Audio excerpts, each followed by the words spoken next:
Hello friends, कैसे हैं आप सब लोग। स्वागत है आपका हमारे यूट्यूब चैनल फिजिक्स सॉल्यूशन में।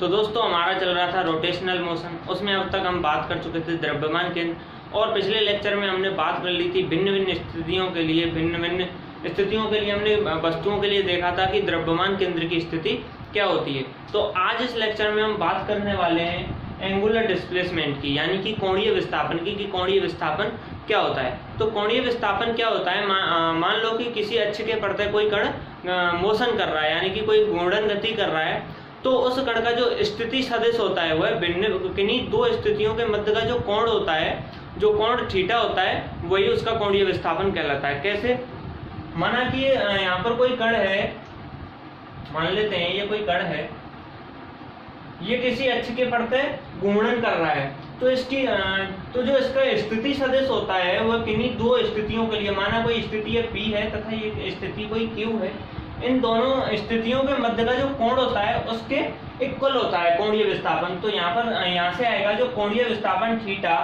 इज इक्वल टू रेखीय विस्थापन अपॉन त्रिज्या। तो रेखीय विस्थापन हमारे पास ये S, यहाँ से P तथा Q के मध्य की दूरी S प्राप्त होती है, और यहाँ से त्रिज्या R। तो इसकी डेफिनेशन लिखेंगे, माना किसी अक्ष के प्रति घूर्णन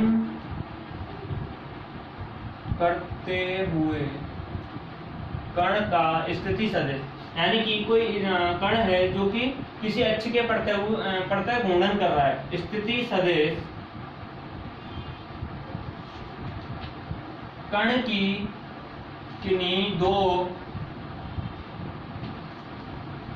स्थितियों, माना कि कोई कण पहले किसी स्थिति P पर था और फिर बाद में किसी स्थिति Q पर है, किन्हीं दो स्थितियों के मध्य जो एंगल बनाता है, जो कोण बनाता है,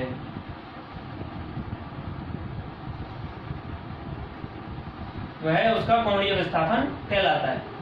यानी कि जो एंगल थीटा होता है वही उसका कोणीय विस्थापन होता है। तो ये तो बात हो गई कि भाई कोणीय विस्थापन क्या होता है। अब हम बात करें कोणीय विस्थापन के लिए मात्रक तथा विमा की। सबसे पहले हम बात कर लेते हैं मात्रक की। तो इसका मात्रक, थीटा का मात्रक होता है रेडियन, तो इसका मात्रक रेडियन, यानी कि कोण की जो माप होती है वो रेडियन होती है। सेकंड बात कर लेते हैं हम इसकी विमा की। तो इसकी विमा, आपने देखा होगा कि विमाहीन राशियों का मैंने जो विमा वाला चैप्टर कराया था, तो विमा में मैंने बताया था कोण, आपेक्षिक घनत्व, विकृति, और भी कई राशियां हैं जो कि विमाहीन होती हैं, यानी कि इनकी कोई विमा नहीं होती है। तो इसी प्रकार तो जो कोणीय विस्थापन होगा उसकी भी कोई विमा नहीं होगी, यानी कि ये एक विमाहीन राशि है। तो इसकी विमा हो जाएगी m0 l⁴ एंड t⁴। तो इसकी विमा हो जाएगी, ये विमाहीन राशि है। आगे बात करें हम इसके सदिश रूप के लिए, तो इसका सदिश रूप होता है S vector is equal to theta vector cross R vector. ये इसका क्रॉस रूप यानी कि सदिश रूप होता है। आगे इसके लिए बात करते हैं, यह एक सदिश राशि होती है।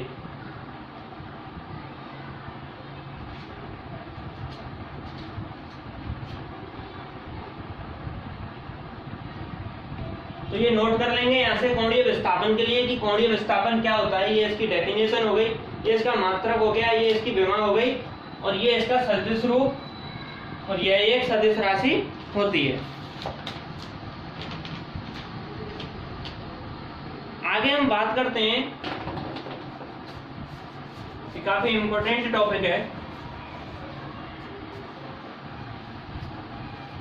कोणीय विस्थापन के अंतर्गत ही आता है ये। माना कि ये कोई निकाय है, मैं यहाँ पर किसी निकाय का निर्माण करता हूं, और ये किसी एक्सिस के किसी अक्ष के प्रति ओमेगा कोणीय वेग से घूर्णन कर रहा है।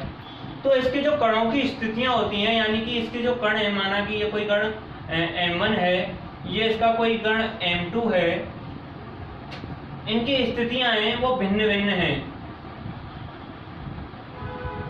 तो यहां से अगर हम बात करें कोणीय विस्थापन के लिए,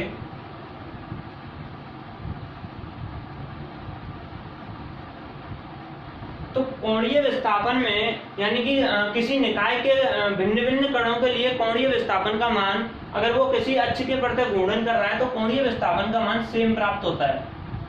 ये इंपॉर्टेंट है, इसको ध्यान रखेंगे, कई बार एग्जाम में पूछ लिया जाता है। वो देता है कि किसी निकाय में माना कि n कण हैं, 1 से लेके आपको n तक दे दिए, तो वो पूछेगा कि बताओ कि 1 से n के लिए जो कोणीय विस्थापन का मान होगा वो भिन्न भिन्न होगा या सेम होगा। तो यहाँ से मैं आपको बता रहा हूँ कि जो कोणीय विस्थापन का मान होता है किसी निकाय में उपस्थित कणों के लिए, तो जो कोणीय विस्थापन होता है सबके लिए सेम प्राप्त होता है। वहीं रेखीय विस्थापन यानी कि रैखिक विस्थापन का मान भिन्न भिन्न प्राप्त होता है। ये भी बात ध्यान रखेंगे कि रैखिक विस्थापन का मान भिन्न भिन्न प्राप्त होता है। ये भिन्न भिन्न क्यों प्राप्त होता है? क्योंकि जो इनका विस्थापन है प्रत्येक कण के लिए भिन्न भिन्न है। माना कि यहाँ R1 है, यहाँ R2 है, यहाँ R3 है और यहाँ R4 है, एंड सो n के लिए भी इसी प्रकार ये Rn हो जाएगा। तो यहाँ से ध्यान रखेंगे, इंपॉर्टेंट है कि कोणीय विस्थापन का मान किसी निकाय के अंतर्गत सभी कणों के लिए सेम होता है, वहीं रैखिक विस्थापन का मान भिन्न भिन्न स्थितियों पर भिन्न भिन्न प्राप्त होता है। तो ये कोणीय विस्थापन की बात हो गई, नोट कर लेंगे।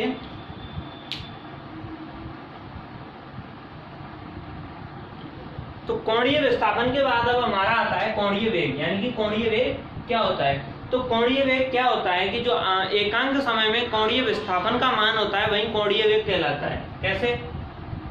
एकांक समय में कोणीय विस्थापन का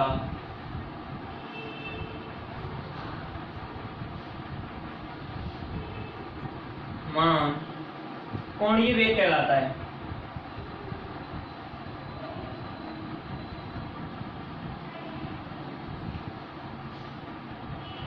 कोणीय वेग को हम ओमेगा से डिनोट करते हैं।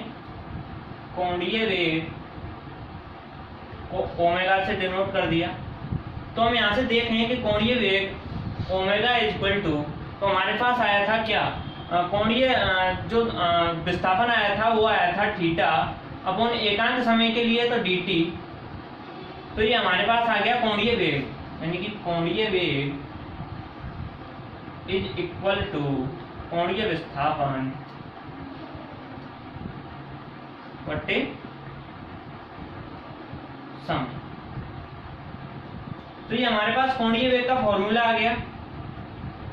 यहां से आपको क्लियर हो गया होगा कि कोणीय वेग क्या होता है। जो कोणीय विस्थापन का मान एकांक समय में प्राप्त होता है वही कोणीय वेग होता है।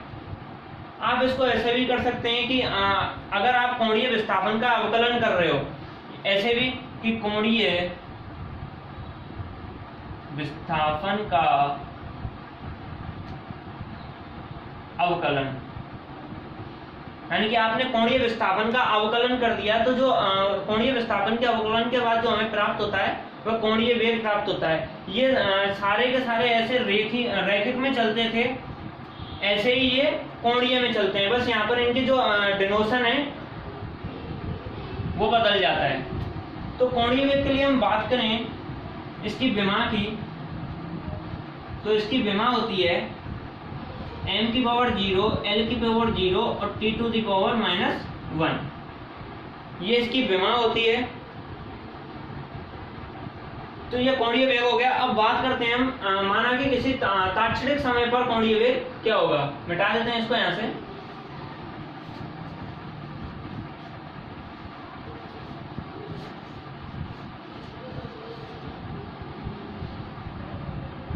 Limit tends to 0 equal to delta t tends to 0, उसके लिए जो कोणीय वेग का मान होता है ओमेगा तात्क्षणिक, तो उसके लिए जो मान होता है वो होता है b omega delta omega upon delta T. यहाँ पर क्या होता है, omega 2 minus omega 1 delta omega का मान, और ये होता है T2 माइनस T1, यानी कि कोणीय विस्थापन का कुल मान अपॉन कुल समय का मान। तो यहाँ पर ये ताक्षणिक के लिए आ गया। आगे बात करें हम इसी प्रकार औसत के लिए, औसत कोणीय वेग के लिए। तो औसत कोणीय वेग होता है कुल विस्थापन अपॉन कुल समय। ये औसत कोणीय वेग हो गया। अब आगे हम बात करते हैं कोणीय वेग में कुछ इंपॉर्टेंट पॉइंट्स की।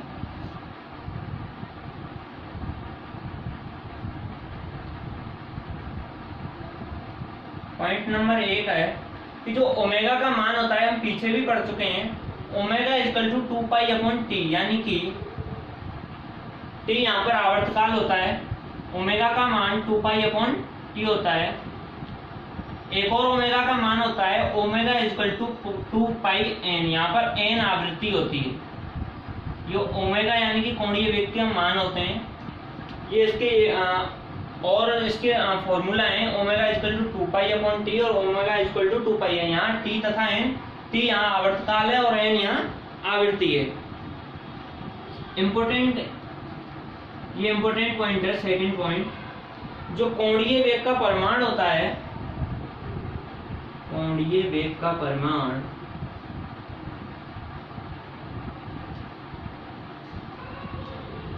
वह कोणीय चाल के बराबर होता है। अगर आपसे किसी एग्जाम में पूछ लिया जाए कि कोणीय वेग का परिमाण निम्न में से किसके तुल्य होता है, तो यहाँ पर इसका आंसर जाएगा कोणीय वेग का जो परिमाण होता है वह कोणीय चाल के इक्वल होता है, यानी कि कोणीय चाल के तुल्य होता है। तो यहाँ से इसको नोट कर लेंगे। आगे हम यहाँ बात कर लेते हैं, माना कि कोई कण एक समय पर उसका ए बिंदु पर जो कोणीय वेग है वो ओमेगा ए है, तथा दूसरे बिंदु पर माना कोई बिंदु बी है, वहां पर उसका कोणीय वेग ओमेगा बी है। तो उनके बीच का जो आपेक्षिक कोणीय वेग होगा, तो आपेक्षिक कोणीय वेग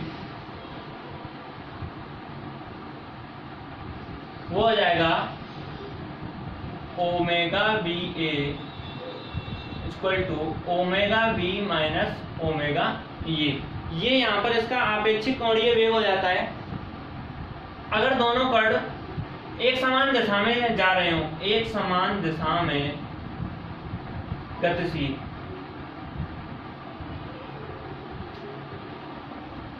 अगर दोनों कण एक समान दिशा में गतिशील हैं, तो वहां पर जो उसका कोणीय वेग होता है omega equal to 2 pi upon omega B minus के ओमेगा ए।